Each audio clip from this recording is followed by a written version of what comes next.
Buenos días a todos. Muchísimas gracias por venir a estas horas tan intempestivas de la mañana. Voy a hacer unos breves comentarios sobre la organización de esta conferencia que solamente puedo catalogar de milagrosa, porque tuvimos un problema económico importante y quería agradecer a todos y cada una de las personas que estaban invitadas a la conferencia y que han acabado buscando financiación por otros lados para poder acudir aquí, lo cual es algo realmente que agradecemos muy profundamente.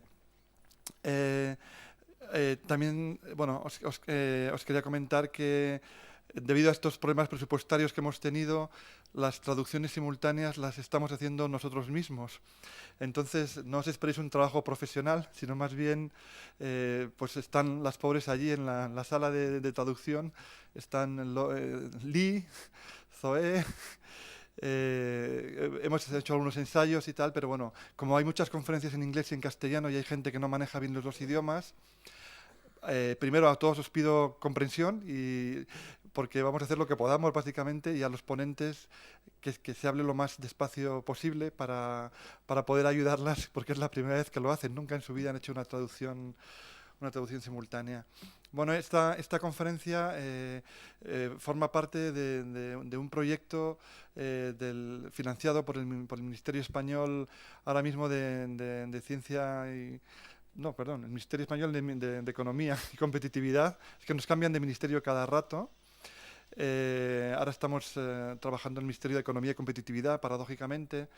Y es un proyecto que ya tiene una profundidad de 8 o 10 años de investigación sobre el tema de las fosas comunes en la España contemporánea. Desde el principio hemos intentado que este proyecto incorpore un marco transnacional y comparado, y esta conferencia es un ejemplo de todo ello. Es decir, como veréis en el programa, se va a hablar de casos muy distintos al español, porque nos parece absolutamente básico que haya un marco comparativo desde el cual poder entender mejor unos casos respecto a otros, ¿no? Esa es una de las principales funciones de esta conferencia. También la estamos transmitiendo por video streaming y luego, como siempre hacemos, tenemos una página web que se llama Políticas de la Memoria, que es donde vamos a subir luego en su integridad la conferencia para que se pueda seguir siendo consultada en el futuro.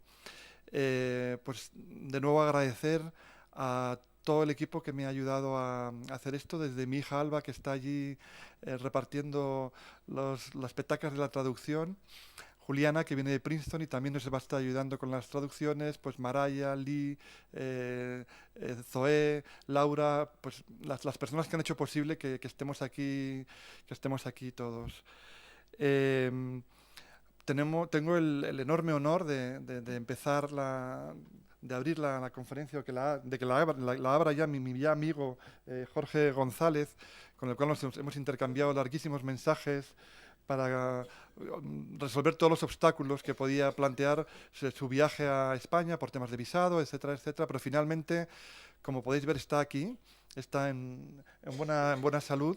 Y es un honor para nosotros que abra él la conferencia, en la cual nos va a relatar su experiencia como coordinador del equipo que él buscó durante 5 años y medio y finalmente localizó al Che Guevara en Bolivia. Él es rector de la Universidad Médica de La Habana y por lo tanto también le agradezco que haya dejado de lado todos sus múltiples tareas de coordinación de esta universidad para estar aquí con nosotros estos 2 días. Y ya sin más, pues te doy la palabra, Jorge. Bueno, en primer lugar, muchas gracias por la posibilidad, como dice Paco, la posibilidad de estar aquí con ustedes, que para mí es un altísimo honor.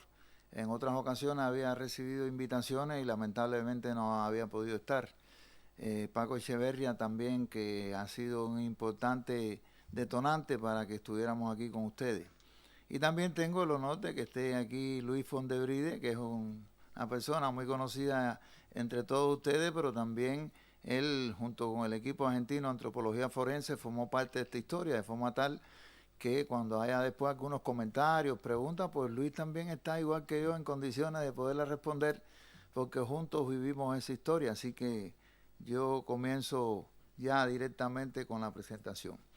En primer lugar, esto es un tema bien complicado y sobre todo para un corto tiempo poderlo explicar de forma tal que voy a tratar de hacerlo de manera sintética. Por eso dije una breve reseña, porque sintetizar 5 años y medio de búsqueda de enterramiento, pues lógicamente en 1 hora o menos es bastante complicado. Pero vamos a tratar de hacerlo de la manera más comprensible posible, y sobre todo que me comprometí con las traductoras que iban a tratar de hacerlo en cámara lenta para que ellas pudieran traducir, por cuanto los cubanos no hablamos español, hablamos cubano, entonces hablamos muy rápido y hablamos a veces complicado, entonces tengo que hacer un esfuerzo para pronunciar mejor las palabras y no hacer contracciones que después la traductora no entienda nada de lo que yo estoy diciendo. Entonces voy a hablar un poco contrario a como normalmente yo hablo. En primer lugar, bueno, una historia, ¿no? O sea, ¿de qué estamos hablando? Estamos hablando de que en el año 67, o sea, 1966 y 1967 se produce una guerrilla, o sea, se genera un foco guerrillero en Bolivia, que inicialmente no iba a ser en Bolivia, se suponía que iba a ser en Perú, pero siempre iba a ser en el entorno de Argentina, porque el Che Guevara era argentino y uno de los objetivos de él era precisamente llevar ese foco guerrillero de liberación hacia Argentina. Entonces se asentó en Bolivia ese foco guerrillero en la zona de Santa Cruz de la Sierra.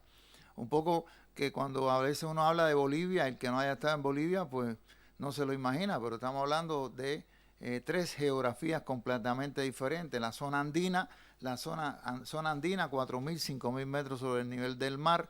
La zona de los valles mesotérmicos, o sea, alrededor de 3.500 metros sobre el nivel del mar.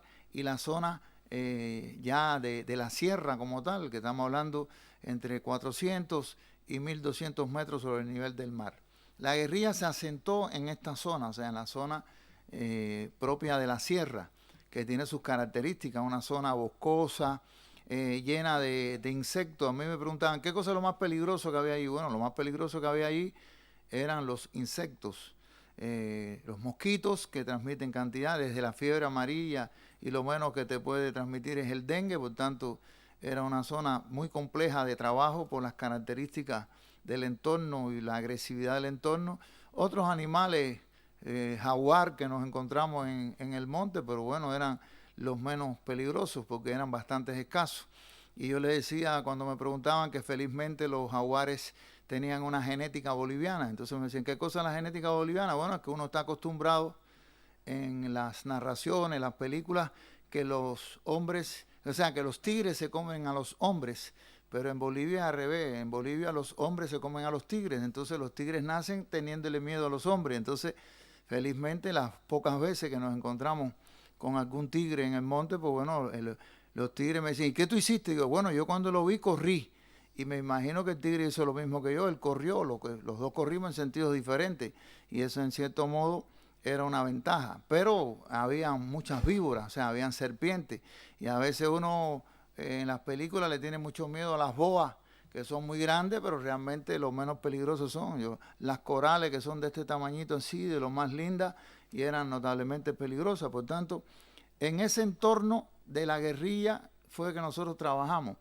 y tuvimos que trabajar un área de que tenían un diámetro aproximadamente de 300 kilómetros, o sea, un diámetro de 300 kilómetros, buscar 23 enterramientos que se habían producido en esa época. Por tanto, eso fue, encontramos 31 de los 36 guerrilleros que se habían muerto en los combates. Por tanto, 31 de 36 guerrilleros en un lapso de 5 años y medio, trabajando en distintos lugares, en 23 locaciones diferentes donde estaban los entierros. Entierros de un cuerpo y entierros de hasta 7 cuerpos. O sea, fue el trabajo que tuvimos que hacer. O sea, la guerrilla estuvo todo ese tiempo, entre 66 y 67, aproximadamente un año, combatiendo en esa zona, que es una zona geográfica más o menos homogénea desde el punto de vista de lo que les narré anteriormente. ¿Cuál fue el esquema? Es ese que está proyectado. O sea, el esquema general de la búsqueda, nosotros conformamos un equipo multidisciplinario para el desarrollo de este proceso de búsqueda. Lo primero que nos planteamos fue hacer una investigación histórica. Realmente la noticia, después ustedes verán que se da y obliga a comenzar la búsqueda sin haber aplicado este esquema. Nosotros, después que iniciamos la búsqueda, que fue de una manera explosiva, Luis recuerda ese primer momento que nos vinculamos a la búsqueda junto con el equipo de antropología forense argentino, pero sin haber todavía realizado todo este proceso. Hubo que detener el proceso de búsqueda, trabajar más de un año en toda esta investigación histórica para entonces retomar la búsqueda. Por tanto, la primera gran recomendación es no empezar nunca una búsqueda sin haber hecho una investigación histórica, porque al final la investigación histórica es lo fundamental para poder hacer una búsqueda de enterramiento.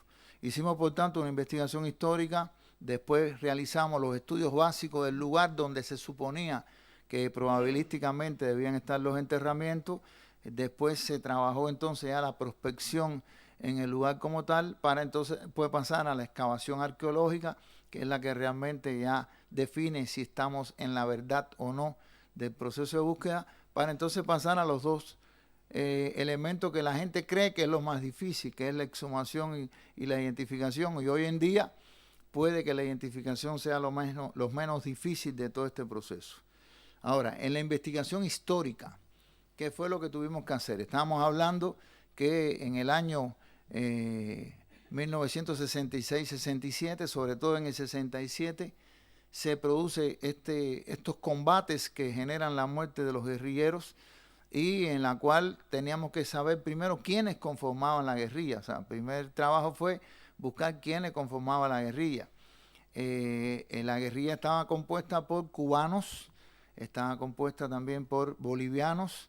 Como dije que iba a ser un foco guerrillero que iba a ser en Perú, estaban involucrados peruanos, pero dentro de los cubanos habían dos que no eran de origen cubano, que era el Che Guevara, argentino, y Tania la guerrillera, que era alemana originalmente. Por tanto, teníamos una conformación, supuestamente una alemana, un argentino, los cubanos que sumaban 13, más el resto eran 3 peruanos y el resto eran guerrilleros bolivianos. En la conformación, la primera tarea que hicimos fue conformar las fichas de identificación. Antes de haber hecho nada era conformar las fichas de identificación y conocer la historia de la guerrilla. Yo soy médico forense, ni siquiera soy antropólogo ni soy arqueólogo, yo soy médico forense. En ese entonces era el director del Instituto de Medicina Legal de La Habana y por eso me dieron la tarea de ser el jefe del grupo por la parte cubana. Y lo que hicimos fue conformar, o sea, conocer la historia. Nosotros no era la primera vez que trabajamos en una búsqueda de enterramiento. Incluso Cuba había participado en el apoyo solidario a distintos países del mundo. Habíamos tenido colaboradores internacionalistas en Angola, Etiopía, Mozambique, el Congo, Yemen, Argelia, Nicaragua, etcétera.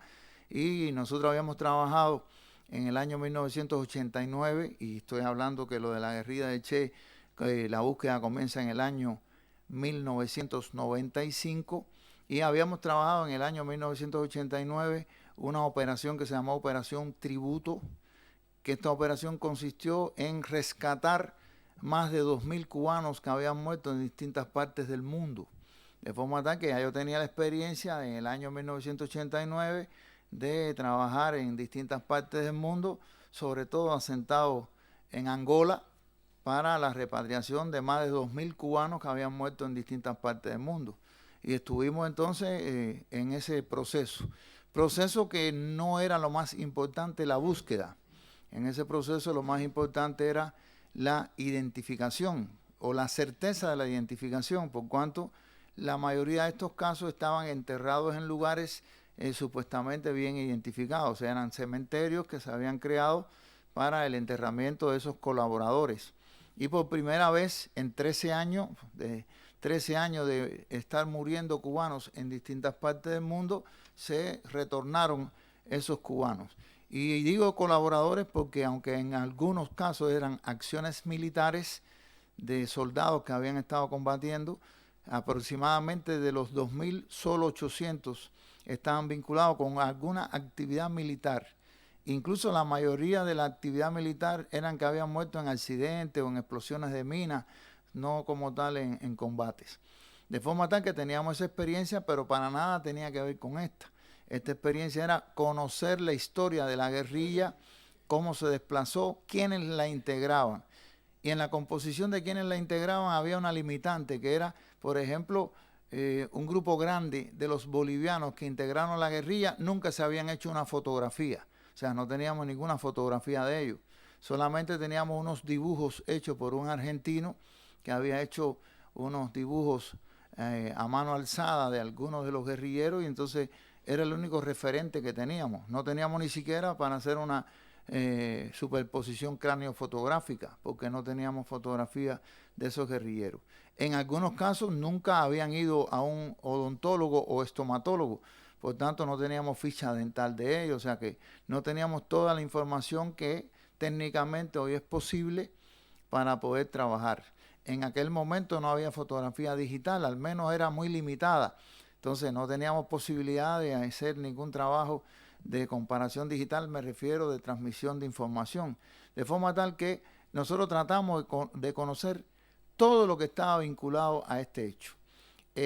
Procedimos entonces a buscar, como era una guerrilla, eran elementos, buscamos entonces todo lo que se había publicado en los diarios de la época, todo lo que se decía, sobre todo relacionado con los combates donde habían fallecido guerrilleros, para tratar de ubicar los combates.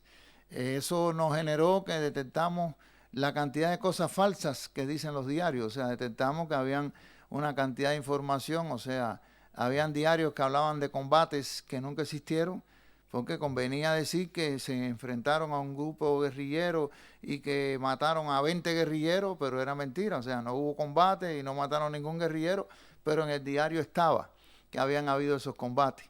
O combates que se describían y motivaron que estuvimos mucho tiempo buscando en un lugar que no existía el combate.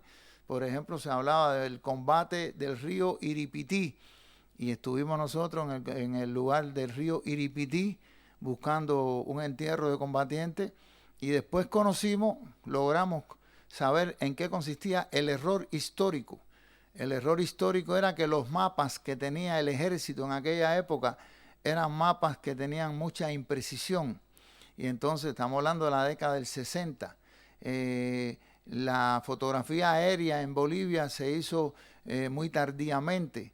Incluso se hizo con apoyo desde Argentina. O sea, los aviones para hacer fotografía aérea en Bolivia tuvieron que ser aviones argentinos. Y entonces la precisión que tenían los mapas, incluso lo que usaban los militares, eran muy pobres. Y entonces, por ejemplo, en un lugar que nosotros después logramos detectar que habían unos 20 arroyos que desembocaban en el río principal, detectamos que solamente los mapas habían 4 o 5, que eran los principales. Entonces, el río Iripití era un río que, a los efectos de ello, era un río, un arroyuelo principal, y aparecía en el mapa, y el río Tacuaral o el arroyo Tacuaral era un arroyo insignificante y no aparecía en el mapa. Por tanto, los militares, cuando fueron a buscar la ubicación del combate, a la prensa se le dijo que el combate fue en el río Iripití, cuando realmente el combate fue en el arroyuelo Tacuaral, de forma tal que nosotros estuvimos buscando por los mapas y las noticias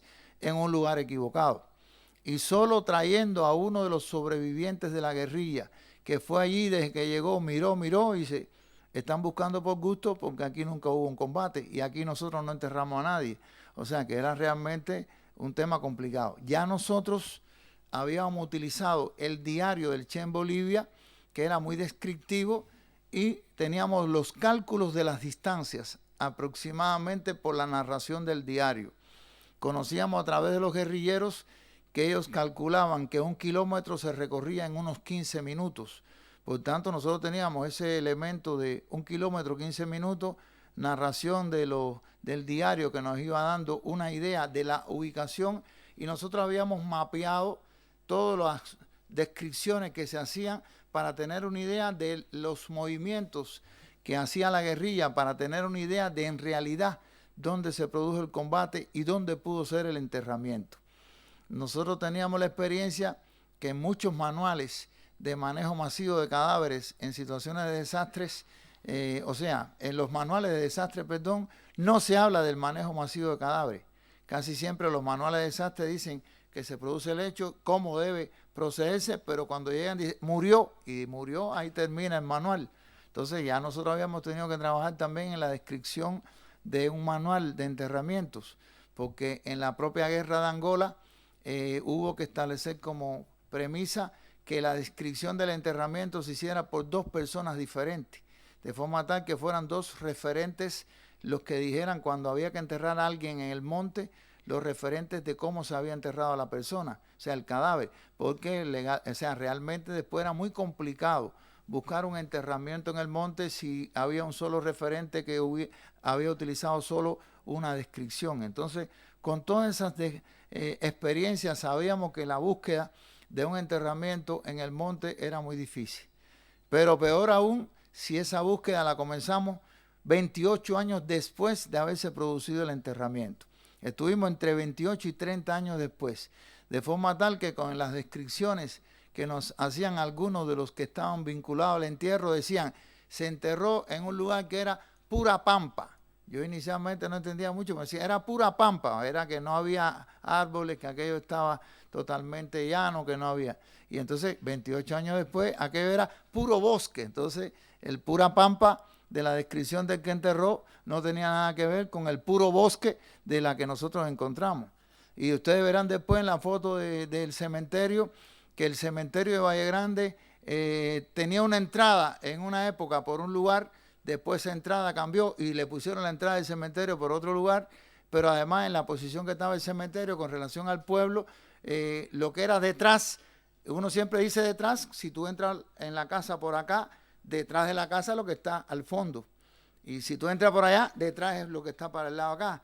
Pero para el pueblo, detrás del cementerio, como el pueblo quedaba para acá, no era con relación a las entradas, sino con relación al pueblo. Por tanto, el cementerio, que era un cuadrado, cuando uno escuchaba a la gente, decía, lo enterraron detrás del cementerio.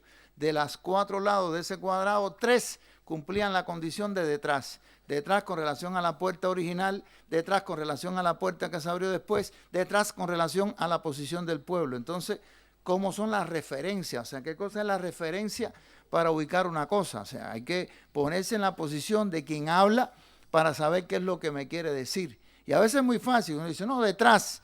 Y yo le pongo un ejemplo, yo llegué a Bolivia y cada vez que hablaba como se habla en Cuba. Entonces, esto en Cuba, cuando yo hago esta acción, yo cogí el vaso, pero en Bolivia coger es otra cosa. Entonces, cuando usted dice que usted cogió, entonces ya significa, tiene un enfoque sexual. Entonces, yo recuerdo que en Cuba montarse en un bus, en Cuba, en los buses se llaman guagua. Y entonces yo decía, no, porque yo cogí una guagua y yo veía que el auditorio se ponía así, se miraban unos a los otros y decían, ¿qué cosa es esto? ¿No? Y es que guagua en Bolivia es un niño y coger es tener relaciones sexuales. Entonces, yo que todos los días en Cuba cojo una guagua y es normal, coger una guagua en Bolivia era casi estar preso, ¿no? Porque, entonces, ¿cómo es la terminología? O sea, la importancia de los símbolos, la importancia de la terminología, la importancia de cómo llegar a una comunidad chiriguana o aymara y usted poder saberse comunicar con ellos, cómo usted tiene que respetar la cultura que tiene que tener. Ya tenía que llegar y sentarte en una tabla, se sentaba el capitán guaraní, tú te sentabas en la otra tabla, le comunicabas que tú llegabas ahí, qué cosa es lo que iba a hacer. O sea, pues, alguien llegaba y dice, esto es una comunidad y vamos a trabajar. No, eso tenía un ritual. Tenía que llegar, presentarme, explicarle al capitán guaraní en qué consistía mi tarea, pedirle permiso para entrar, pedirle permiso para abrir la tierra, porque esa es la Pachamama, que incluso hay todo un ritual si va a abrir la tierra y tiene que pedirle permiso a la Pachamama para explicarle que lo que tú vas a hacer tiene un sentido humanitario. O sea, no violentar para nada la cultura. Incluso yo llegó un momento que hablaba distinto, o sea, yo hablaba un poco según el lugar en que estaba, era mi lenguaje, para tratar de buscar una comunicación, porque al principio yo llegué y pasé mucho trabajo, porque yo llegaba acostumbrado en Cuba, médico forense, que llegaba a una escena del crimen, me bajaba, desde que me bajaba ya en el lugar ya estaba todo aquello, la policía, el entorno, ya todo el mundo sabía, mucha gente me conoce, y desde que tú llegabas ya tú eres el médico forense que viene a esclarecer un crimen y la gente quiere ayudarte y te da información. Pero en Bolivia yo no era el médico forense que me bajaba en el lugar del hecho y que la gente me conocía, y por tanto tenía que romper eso. Incluso habían personas que habían hecho declaraciones, habían libros escritos sobre el enterramiento de la guerrilla. Entonces yo llegaba a ver a Paco Ferrandi, no, yo vengo, que parte, que sé yo, que sé cuándo, y esa persona yo tenía lo que había dicho en la década del 80, y 10 años después yo venía y me decía, yo no sé de qué usted me habla, yo no he dicho nada de eso, no sé de qué es lo que usted quiere. O sea que evidentemente eso que yo estaba acostumbrado en Cuba a trabajarlo de forma directa, tuve que empezar a emplear métodos indirectos. Si yo quería hablar con Luis Fondebride para hacerle una pregunta a Luis Fondebride, a veces nos metíamos 2 meses para lograr la información que Luis tenía, porque entonces es caracterizar a Luis, quién es Luis. Había una cosa que era relativamente fácil, cuando era un matrimonio, no sé cómo será aquí en España, pero en Cuba es igual que en Bolivia, las mujeres mandan, entonces era fácil decir, vamos a convencer a la mujer, si convencemos a la esposa que Luis tiene que hablar, seguro que Luis va a hablar. Entonces vamos a convencer a Mercedes, que seguro que Luis habla cuando convenzamos a Mercedes. Entonces eso era complicado, o sea, ¿cómo llegar? Yo recuerdo una información que tenía uno que había sido combatiente, o sea, un soldado que supuestamente había participado en el enterramiento de Tania la guerrillera. Y entonces nosotros teníamos ya ubicado el soldado, pero entonces no era suficiente con ubicar el soldado, era quienes estaban junto con él en el ejército. Y entonces buscamos a una persona que había estudiado historia, era licenciado en historia, le compramos una grabadora, le compramos unos casetes en aquel entonces y le dijimos, tú vas a hacer un libro sobre la historia militar de Valle Grande. O sea, le dimos la tarea al historiador de un supuesto libro. Usted va a escribir un libro sobre la historia militar de Valle Grande. Y le dijimos, tienes que entrevistar a estos 5 soldados. Y entonces las preguntas que le vas a hacer, y le dije, en ningún caso le vas a hablar ni de guerrilla, ni de guerrillero, ni de entierro. Tú vas a hacer una historia de la historia militar de Valle Grande y le vas a hacer preguntas tan tontas como qué se comía en el cuartel, dónde se estacionaban los vehículos en el cuartel, de qué color eran los vehículos del cuartel, cosas que eran evidentemente, pero eran tratando de establecer una comunicación con esa persona. Y empezamos, el soldado que nos interesaba, le dimos el número 5. O sea, empezamos el 1, el 2, 3. El que yo quería entrevistar era el 5, pero empezamos por el 1. ¿Y a quién decidimos que era el 1?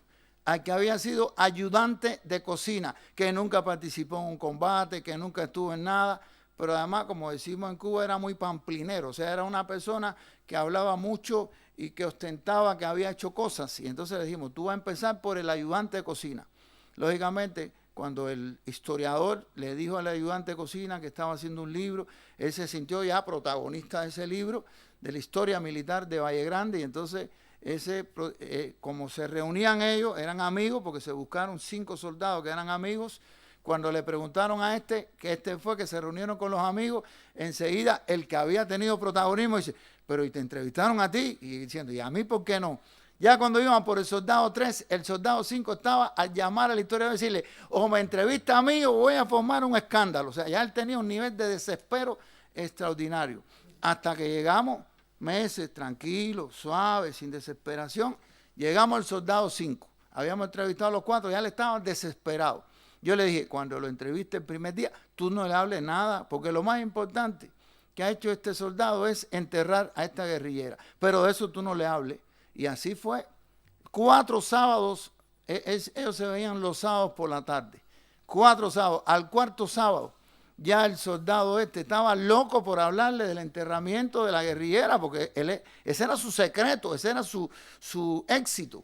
Y el amigo mío no le preguntaba nada. Cuando terminaron el 4.º sábado, siempre yo le decía, compra una botellita de ron, que siempre, ahí se llama Singani, ¿no? Que es cómprate una botellita y siempre comparte, que tú sabes que eso va bajando los niveles de ansiedad y entonces lo va a hacer más locuaz. Y entonces cuando llegó al soldado Quinto, el soldado Quinto estaba loco y él terminó, acabó, apagó la grabadora y el soldado Quinto le dijo, a propósito, te voy a confesar un secreto. Y él le dijo, así dice, no, pero es secreto. Yo enterré a la guerrillera, o sea, que ni siquiera él se lo tuvo que preguntar. El hombre solo ya dijo que él había enterrado a la guerrillera. Entonces, cuando el amigo fue a grabar, le dijo, no, si lo que te estoy diciendo es secreto, eso nada más que para ti. Y entonces ahí fue que le dijo la famosa frase que yo la enterré en la cerca del cuartel a la sombra de una llana. Eso fue la única información. Todo ese periodo de meses de entrevista y seguimiento para que este hombre dijera que la enterré en una cerca del cuartel. Imagínense qué cosa es cerca del cuartel a la sombra de una llana. Ya nosotros teníamos los mapas, la foto aérea, teníamos ubicado toda la cerca de la época, porque una cosa era la cerca que habían ahora. Algunos habían corrido la cerca a 15 metros, se habían robado 15 metros de otra propiedad. Y nosotros teníamos detectado ese fraude, pero teníamos que buscar la cerca de aquella época. Y gracias a esa información y mucho trabajo que vino después durante 9 meses, buscando esa información de la cerca del cuartel a la sombra de una llana. Pudimos entonces reconstruir cómo estaba aquella época y encontrar ese entierro. O sea, que lo que le quiero decir es la búsqueda de la información, que en las versiones preliminares y esa búsqueda, la entrevista a los testigos es fundamental. Yo siempre narro, y aquí también lo voy a hacer, la historia de la jirafa del zoológico de La Habana. Cuando estoy en La Habana es fácil, le digo, ¿ustedes han ido al zoológico? Sí. Y entonces, ¿ustedes han visto la jirafa del zoológico? Y entonces ahí todo el mundo, unos contestan, otros, y entonces la gente a veces es dubitativo, pero al final la gente vio la jirafa del zoológico La Habana. ¿Y cuál es la esencia de ese cuento? Que en el zoológico La Habana no hay jirafa. O sea, La Habana, en el zoológico se construyó la jaula para la jirafa, le pusieron el letrero de la jirafa, pero no alcanzó el dinero para comprar la jirafa. Entonces tenemos el zoológico con la jaula, el letrero, pero no hay jirafa. Y sin embargo, cuando usted le entrevista a un grupo grande de personas, la mayoría vio la jirafa. Entonces eso en la investigación histórica es muy peligroso, porque hay gente que ve cosas que no existió, hay gente que ve cosas que no es real. Y entonces por eso nosotros decimos que porque te narren que vieron la jirafa no es suficiente. Tienes que buscar cómo cruzar la información para darte cuenta si la jirafa existió o no existió. Y yo pongo otro ejemplo que es muy ilustrativo. En un campo de fútbol, estamos en un terreno de fútbol viendo, ahora que está la Copa América allá en América Latina, está en la Copa América, estamos viendo un juego de fútbol. Usted puede estar en el estadio, usted está en el estadio viendo el juego de fútbol, pero usted está en el estadio viendo el juego de fútbol, pero depende de qué posición tiene usted en el estadio. O sea, ¿dónde está usted sentado? Estamos aquí en el teatro este. Lo que yo estoy viendo no lo están viendo ustedes. Yo estoy viendo a las traductoras y ustedes no están viendo a las traductoras. Por tanto, todos podemos estar en el mismo local, pero no todos vemos lo mismo en el mismo local. Entonces, usted puede estar en el estadio, está viendo el juego de fútbol y en el momento en que colaron el gol, usted le picaba el pie y bajó la cabeza. Y es un instante. Y estaba en el estadio en el momento que metió el gol y ni siquiera vio el gol. Y depende, porque a lo mejor alguien se paró y no lo dejó ver el gol. Entonces, ¿qué quiere decir? Que los testigos, las personas, la persona que narra los hechos, depende del ángulo visual que tuviera. Por ejemplo, nosotros en el entierro de Che logramos buscar a las personas. Era una zona militar, estaba tomada por los militares. Se supone que los militares enseguida ponen postas, ponen gente a cuidar. Tratamos de saber los días de que el cuerpo estuvo exhibiéndose y que se produjo el entierro, saber quiénes eran los que estaban de guardia y en qué posición estaban la guardia, para saber la visión que tenía cada una de las personas. Por tanto, eso es un dato importante y logramos entrevistar a muchos de los que estaban de guardia ese día.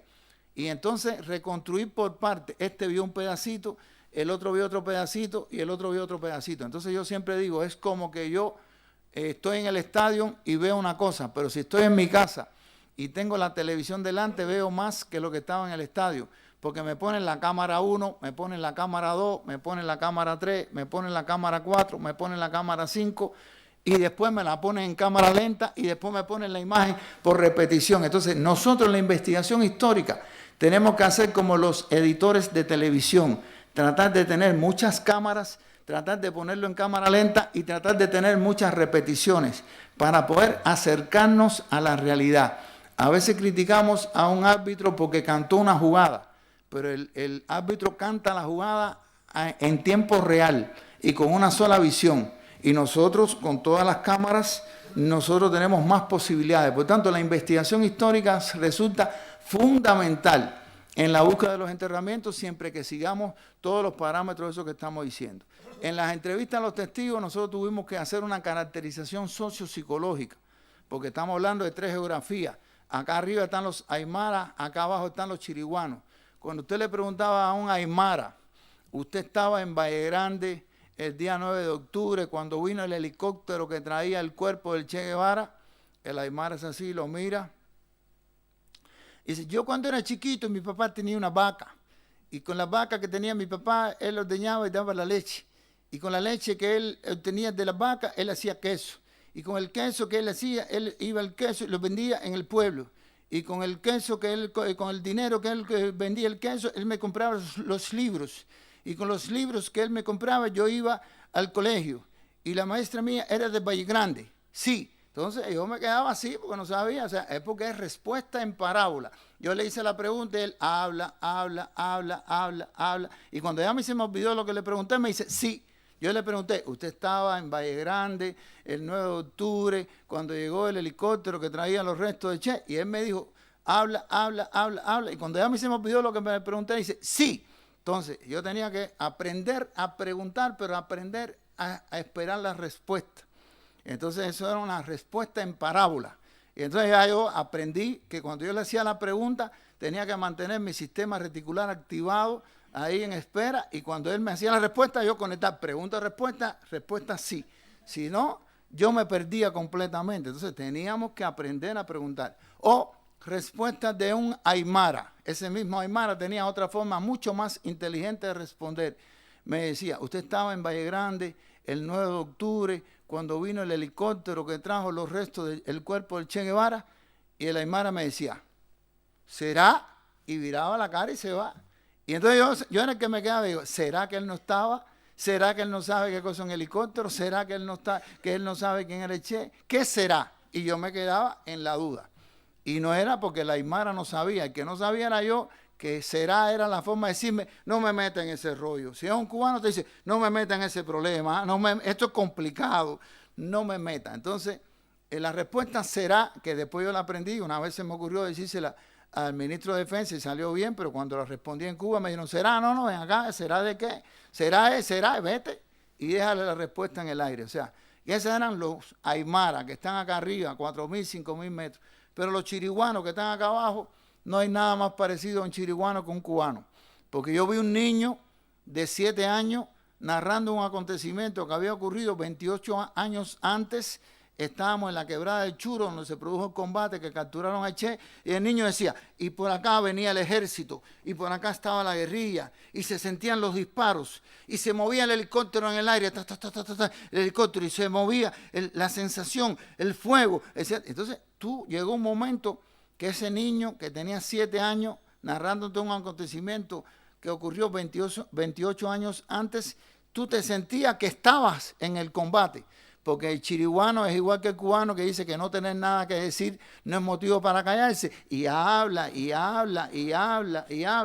Y por tanto, te narraban lo que no vieron. Y tú se lo creías. Entonces, en la búsqueda de la información histórica hay que tener mucho cuidado, porque la gente narra lo que no vio y tú se lo crees, si tú no tienes forma de verificar la información.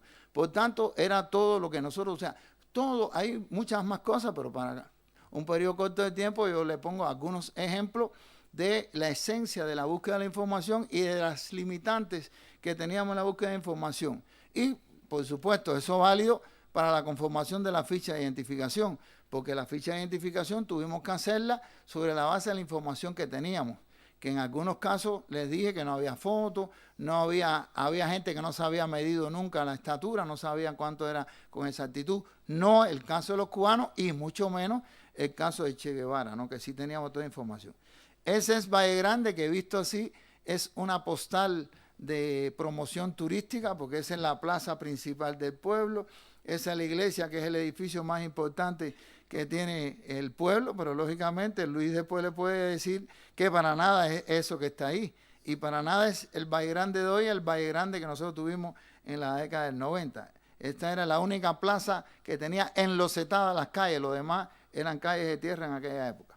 Esto es importante porque en la narración del entierro del Che, primero hay que partir del hecho que fue identificado, o sea, el cuerpo fue identificado antes de enterrarlo. Se le tomaron las impresiones dactilares, no porque lo hicieron, sino le cortaron las manos para hacerle la identificación de unos peritos argentinos que vinieron con la ficha del pasaporte y le hicieron la comparación, con un grave error porque las manos las metieron en una lata con formol. El formol deshidrata, después hubo que hacer un proceso de rehidratación de los dedos para poderle hacer la ficha, pero bueno, al final las pruebas dactilares confirman la caída de Ernesto Che Guevara. O sea, eso es un dato importante. Estamos buscando un entierro de un cuerpo que estaba identificado, no es que está sin identificar.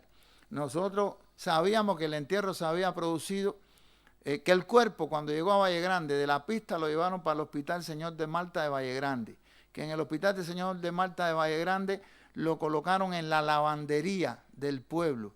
Teníamos incluso, esa es la lavandería, teníamos incluso esta foto que está ahí, que se ve que estaba en la lavandería el cuerpo del Che, con los militares mostrándola, y vean esa llave que está ahí, que tiene las flores puestas, que es la misma llave, que lo único que le falta es la llave, pero es el mismo tubo, o sea, era el mismo lugar. El pueblo después escribió ahí en las paredes, por tanto la lavandería se convirtió en un santuario, pero no teníamos duda que ahí estuvo el cuerpo. El Che no nació el día que se dice, ni murió el día que se dice. Es un dato importante que pasa históricamente. El Che nació el 14 de mayo de 1928, pero como la madre había salido embarazada antes de casarse, y en aquella época eso era un grave pecado, hoy eso es un adelanto que la gente no se cogió por adelantado, no tiene problema, y salió embarazada antes de casarse, incluso puede no casarse, pero en aquel momento era un grave problema.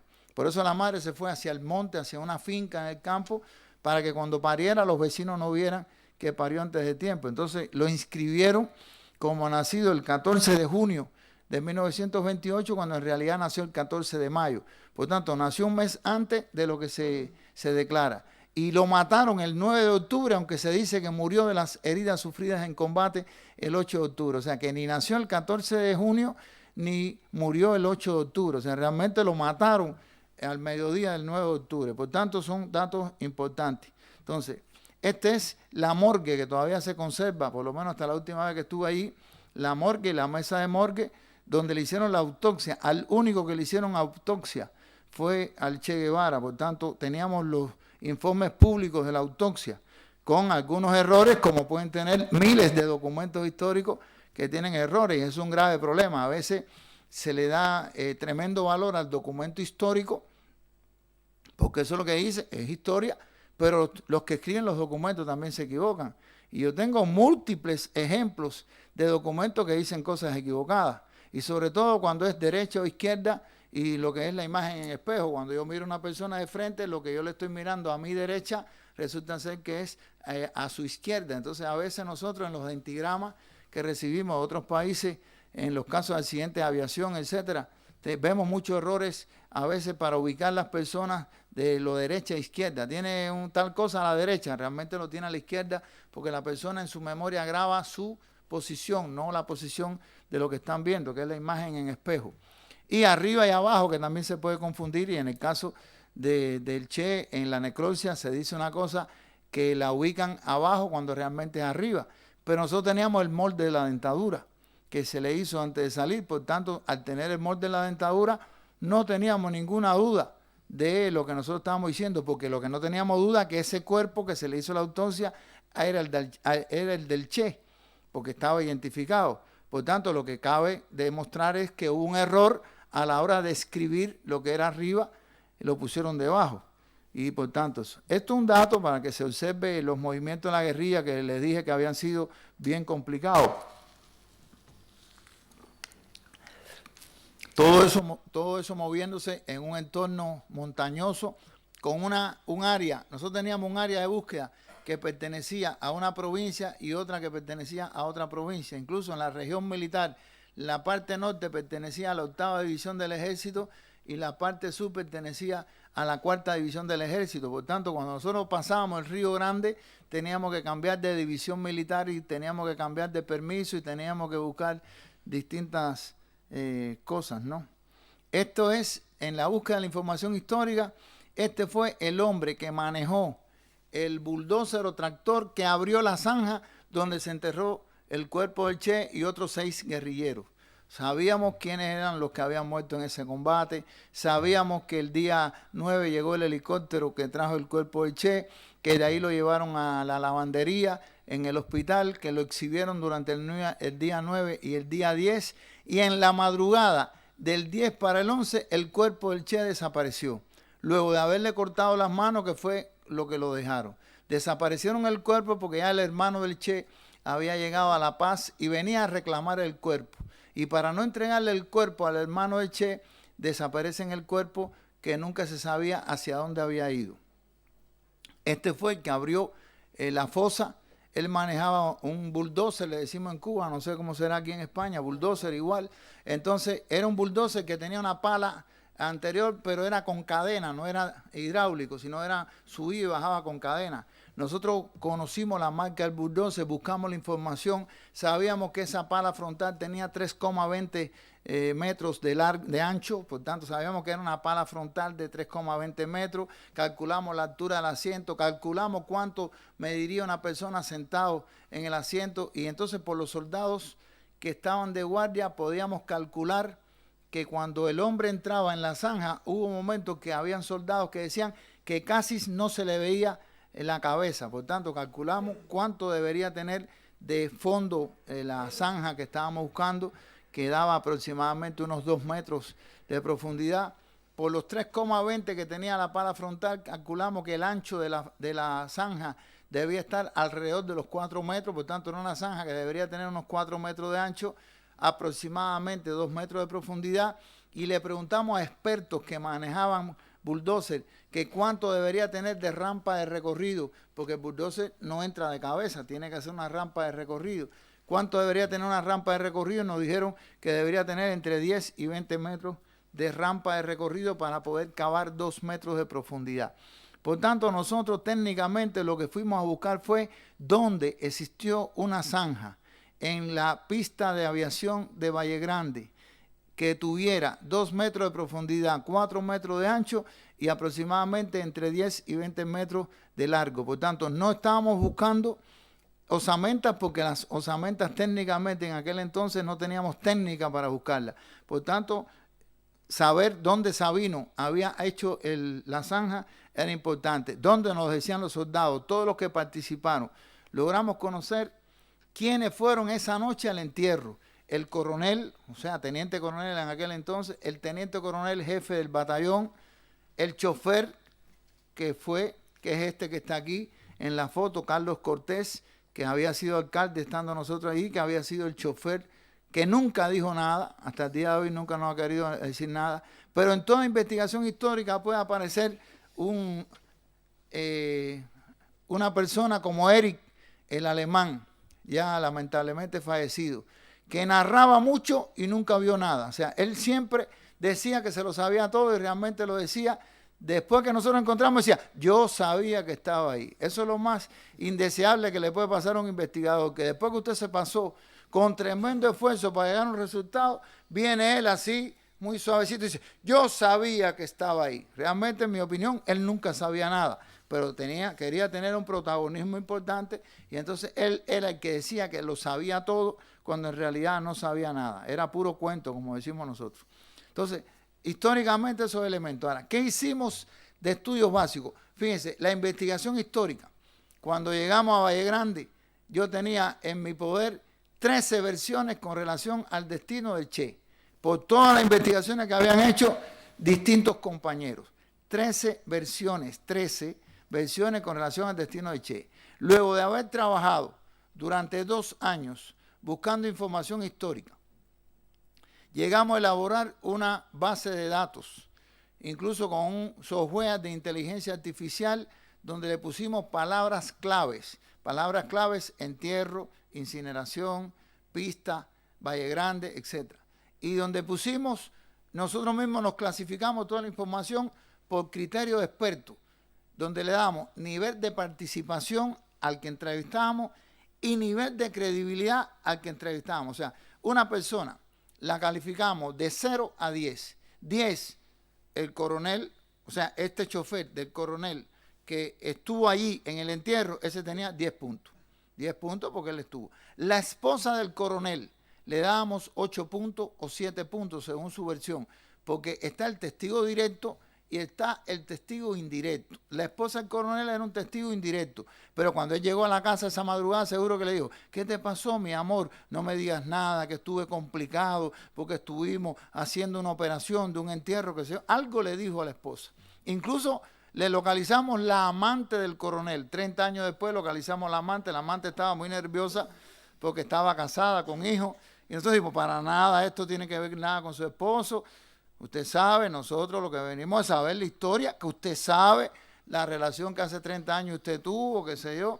Entonces, ¿a quién entrevistamos? El coronel estaba muerto. Entrevistamos a la esposa, que hubo que buscarla en Asunción, en Paraguay. Hasta allá se fue a buscar a la esposa del coronel, la amante del coronel, el chofer del coronel. El coronel murió, pero la historia no murió. La esposa, la amante, el chofer, el estafeta, el ayudante, la empleada de la casa, la nana que le cuidaba a los niños, o sea, todo el que tenía algo que ver con el coronel de su entorno, lo entrevistamos y por tanto era una fuente importante de información.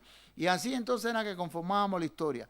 Entonces, esa historia de 3 entierros, después de entrevistar a más de 2.000 personas durante 2 años y llevarlo a una base de datos y dejar 300 informaciones como ciertas, clasificadas como militares y no militares.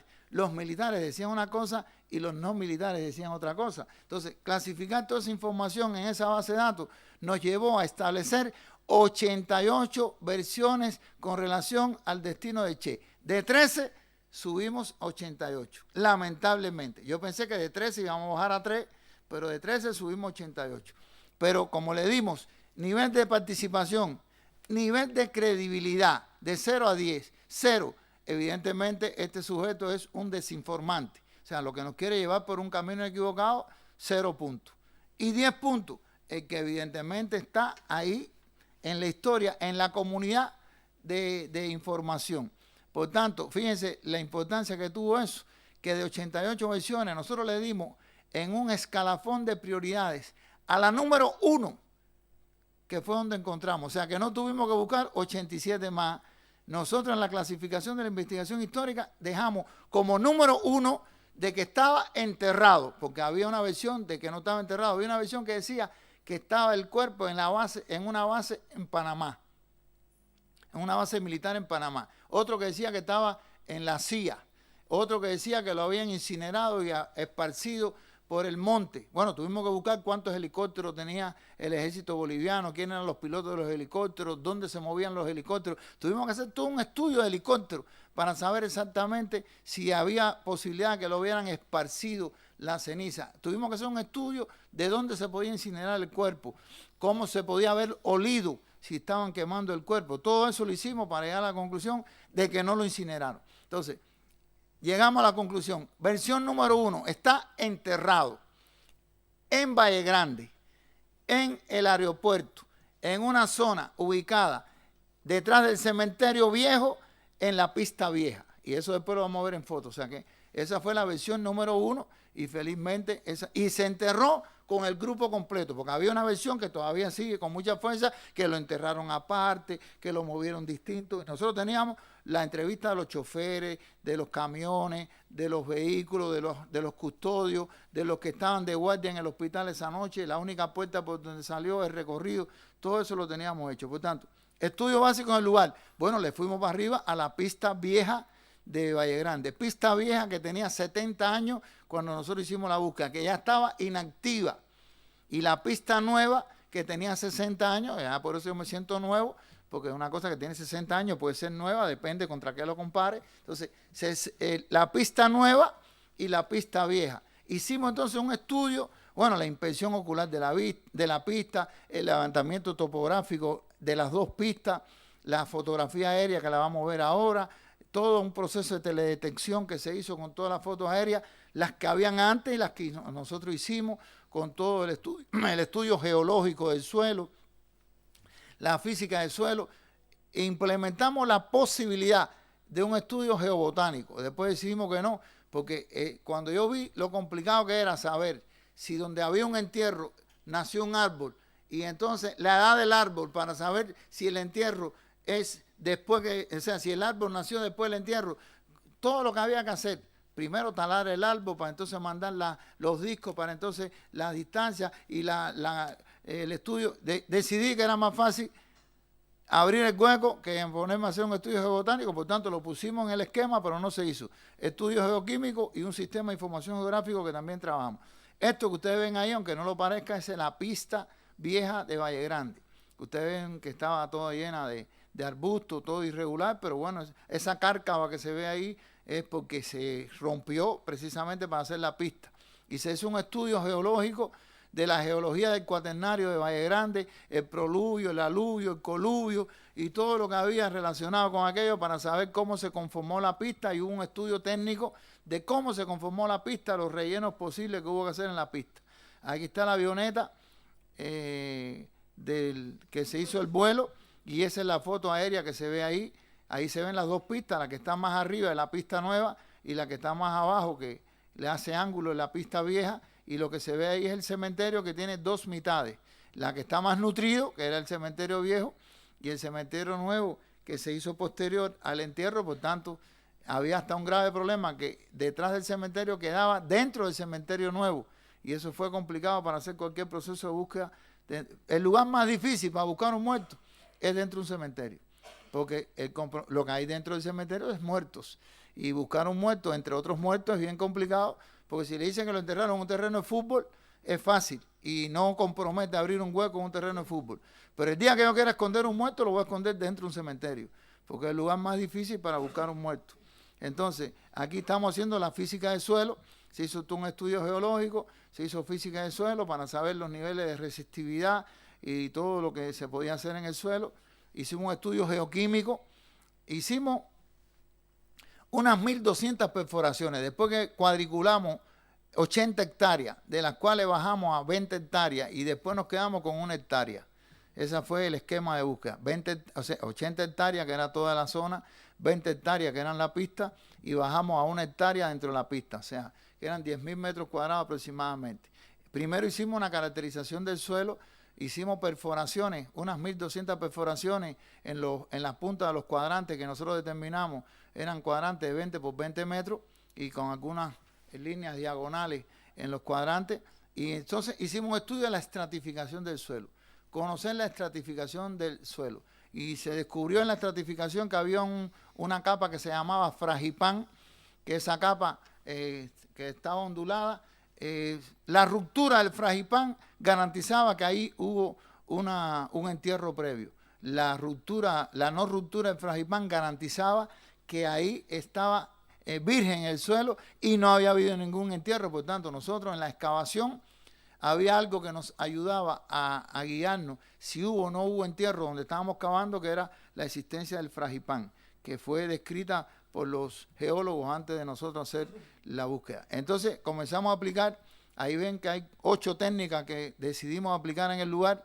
Las 4 que le quedan a ustedes a la derecha, al final las descartamos, porque vimos que era más ruido lo que metían que información, o sea, la magnetometría, la radiometría, la capametría y la radiestesia, que incluso era muy cuestionada por algunos, aunque había más de un radiestesista. Luis recuerda que venían a ofrecernos información, yo le busco con las varillas y le digo dónde está el entierro, y entonces aquello es todo un espectáculo propagandístico radiotelevisivo, pero para nosotros no aportaba información. Las 4 técnicas que más información nos dieron son las que están a la izquierda, o sea, la geoelectricidad, el georradar, la sísmica y el electromagnetismo.